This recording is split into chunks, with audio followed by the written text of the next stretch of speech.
আসসালামু আলাইকুম। কি করতেছো বেবি? এই যে বেবি বেবি, এই যে বেবি, তুমি পিঠে খাচ্ছ? সাদ, তুমি পিঠে খাচ্ছ? সাদ বেবি, তুমি কাঁঠালের পিঠা খাচ্ছ? সাদ, তুমি কি খাচ্ছ?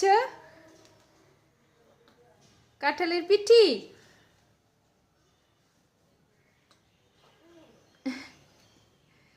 সাদ কিভাবে খাইতে হয় সেটা এখনো বুঝে না। তো আমাদের এখানে এই পিঠাটা অনেক খায় এই দিনে, কাঁঠালের পিঠা। আপনারা কি খান নাকি কেউ কমেন্ট করে জানাবেন। আমাদের গাজীপুর এলাকায় এই জিনিসটা বেশি খায়। তো ভালো থাকবেন।